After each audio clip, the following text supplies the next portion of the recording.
Hello everyone, welcome to my class today. So in the last week we dealt about the diabetes mellitus topic. Made a nursing care plan for patient with diabetes mellitus. Unstable blood glucose level. This is because patient will not have proper glucose metabolism, so blood glucose level will be increased, and sometimes if you give insulin, sometimes patient may also have a decreased glucose level. Okay, so there will be imbalance in the glucose level in diabetes mellitus patients. So this is due to insulin resistance, and also the insulin is not produced properly from the pancreas. The goal is we have to maintain the glucose levels to normal, and intervention, so you have to check the glucose, you have to monitor the weight, you have to tell the patient avoid sugars, intake output chart you have to measure, and also you have to tell the patient to take adequate bed rest, especially when the glucose level is more. Then you have to tell the patient to take bed rest, and also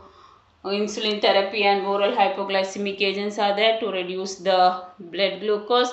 And also IV fluids, whenever we are administering for the patient in diabetes mellitus, you have to see that that doesn't contain more of dextrose, like 5% dextrose, 50% dextrose. So these dextrose solutions should not be administered in the hospital, and also you have to advise the patient to follow all the treatment. Okay, next is imbalanced nutrition, more than body requirements, related to increased food intake as evidenced by weight gain and decreased metabolism of glucose in the tissues. According to the patient, you can change it more than body requirements, and some patient also may have weight loss. So according to the condition you can change it. Okay, so in type 2 diabetes mellitus there will be weight gain, and type 1 diabetes there can be weight loss. Okay, so here I have given weight gain. Goal is to maintain the nutritional status so that the patient will maintain a normal BMI and normal height and weight ratio. And here you have to assess the nutritional status of patient. So here you will be seeing whether patient is a vegetarian or non-vegetarian, how the patient's diet is. So all those things you have to assess, and weight, height and BMI will be checked on admission. And carbohydrate and fat rich food should be avoided, and ask the patient to take moderate to normal protein diet. And you have to tell the patient to limit or stop alcohol intake. And if in case patient has the habit of binges, like at a time eating the whole meal. Okay, so the patient should avoid those things. So in small frequents, like 2 hours once, he can take small frequent foods like a salad or a juice. Frequently he can take. And you have to tell the patient to drink 1200 to 1500 ml of fluids per day. This is to maintain the body fluid level. And also ask the patient to eat green leaves and low starch vegetables. Okay, again starch is nothing but polysaccharides, they have more of glucose, so advise the patient to take low starch vegetables and fruits and pulses. Okay, and all direct sugars like sweets and sweetened milk, oily foods has to be avoided. Okay, and tell the patient to do exercise after meals and restrict exercise if the blood sugars are more than 250. So because after 250 patient may go for fatigue. And also after means, when the patient is doing exercise, there will be increased glucose uptake in the tissues. Okay, and also patient also, whenever he is going outside or traveling or in alone, he must have some candies, because if patient is on insulin therapy, the patient's glucose can be imbalanced. Okay, sometimes patient may go for hypoglycemia. So hypoglycemia is again a life threatening condition, so patient should have candies. So like if he is fasting for a long time and he has taken insulin therapy, then he can use candies or glucose to prevent the hypoglycemia. Okay, next is fatigue. So patients with hyperglycemia, they have a sign called fatigue. This is due to decreased energy, and glucose is not properly absorbed in the tissues. Okay, so glucose is getting accumulated in the blood but not in the tissues. So here you have to see how much level of activity, and also tell the patient to perform mild activities at house. And only when the sugar levels are moderately normal, then he can do exercise. And whenever he is doing exercise, he has to check the blood glucose level. And also advise the client to follow all the drug regimen, and also to space activities with intermittent periods of rest. Okay, with this also to prevent fatigue, and also exercise should be done after meals so that glucose uptake will be enhanced in the tissues. And also patient should maintain a balanced nutrition, that is all carbohydrate, protein, fats and vitamins, minerals. So all these should be included in the diet. So but carbohydrate and fat should be in a limited amount because they can increase the glucose level, and adequately fluid should be given to prevent. So sometimes if the hydration status is low also patient can go for fatigue, and so you have to give adequate fluids. And also whenever patient is doing exercise, there should be the intensity of the exercise should not be more. So only first it should be like a warm up period, that is mild exercise, and then brisk walking or jogging he can do, and then slowly cooling period. So when he is ending, again he has to slow and stop the exercise. Okay, and if needed, vitamin supplements can be given in order to prevent fatigue. Okay, next diagnosis is ineffective therapeutic regimen management related to insufficient knowledge regarding diabetes mellitus and its management and lack of compliance to treatment. Okay, so patient has diabetes mellitus, and after that at home he has to self monitor glucose, self administer insulin. So many lifestyle practices he has to follow. So we have to teach the person to maintain a therapeutic follow all the therapeutic regimen at home. So patient needs knowledge regarding that. So here you have to assess the client and significant others, means the caregivers or whoever is with the patient, the ability to understand, and also you have to identify in which language the patient can communicate, so that with the language, it's in that language itself you can teach the person. Okay, and then you have to ask the person to follow, that is you have to teach the person how to administer insulin by himself, and also monitor the glucose by himself. So all those techniques you have to teach, and also make the client to practice in the hospital so that he may be able to follow at home. If client is not able to do, then any caregiver or family member should be there, so you have to include them in teaching. And all the nutritional related management you have to teach them, and also mainly avoid carbohydrates and fats you have to teach. And also exercise program will be teaching, and advise the person about all the complications of diabetes mellitus and tell them to prevent those complications. Okay, and also patient will be on lifelong treatment, so you have to tell them that need for lifelong treatment, and what all the drugs will be included, and what is the side effect of the drug, and how long it has to be taken, so what will be the frequency. So all the drug related education should be given.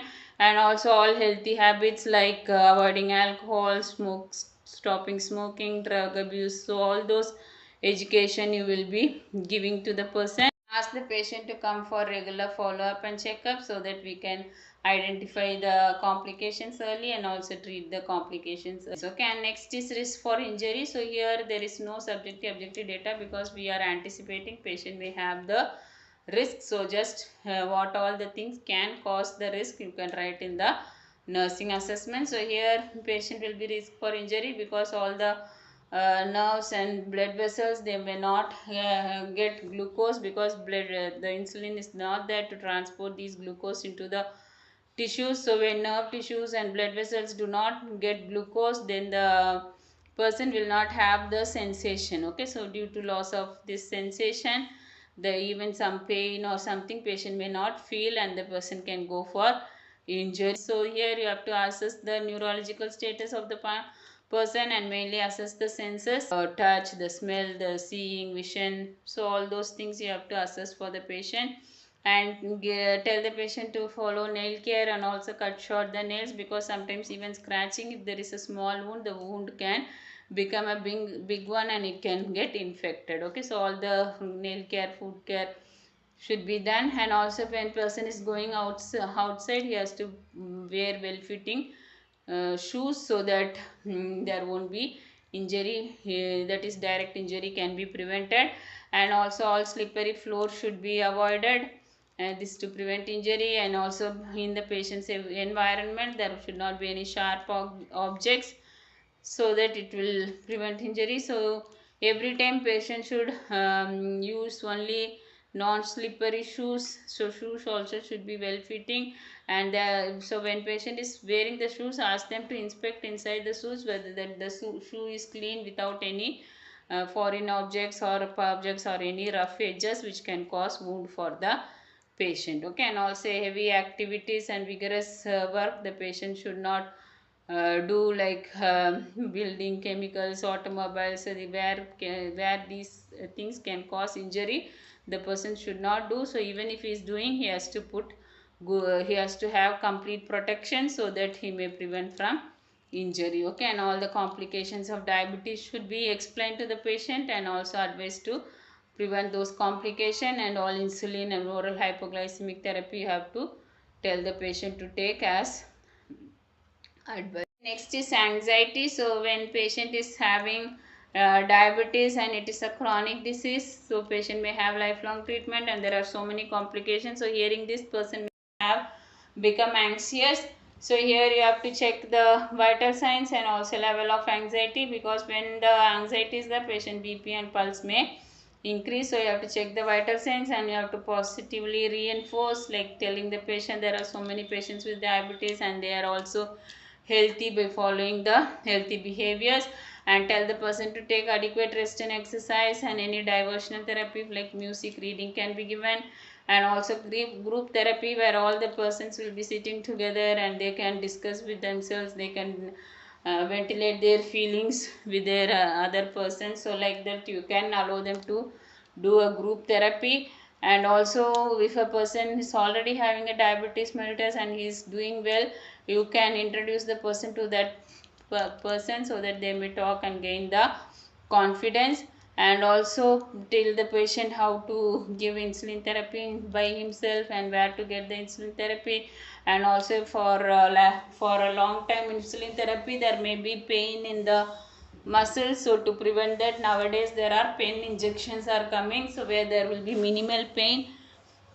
So tell the patient to use that, and reassurance and psychological support should be given to relieve the anxiety. Okay, and next is infection. So again these patients, if there is some wound or something, it will not heal and they are prone for more infection, because glucose is a good medium for growth of bacteria. Okay, so here whenever patient is coming to hospital and he is having some signs of fever, then you have to check for any cultures regularly. And then vital signs should be monitored. So if temperature increase, that means it is a fever.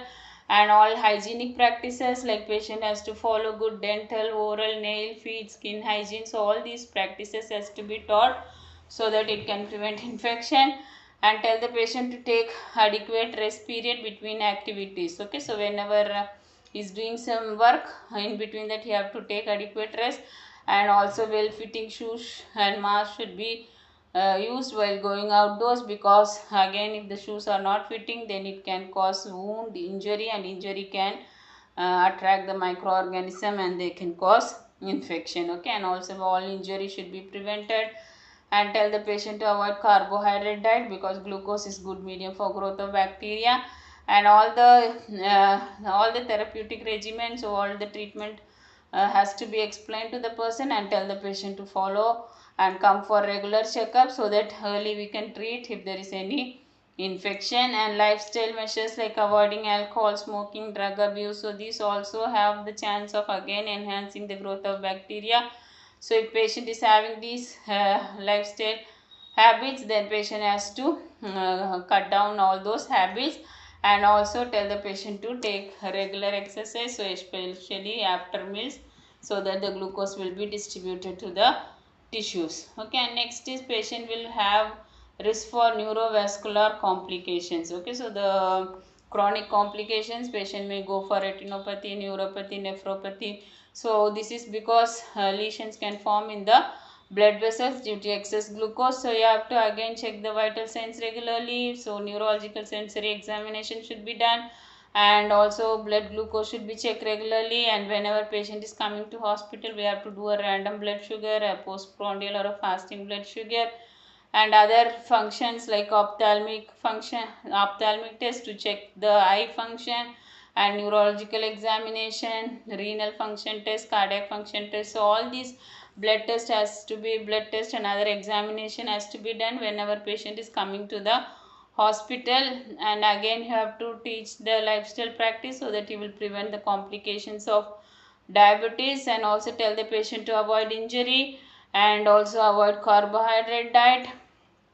So these all to prevent the neurovascular complication, and all medications like insulin, oral hypoglycemic agents should be taken regularly. And again all the alcohol, drug abuse, smoking has to be avoided.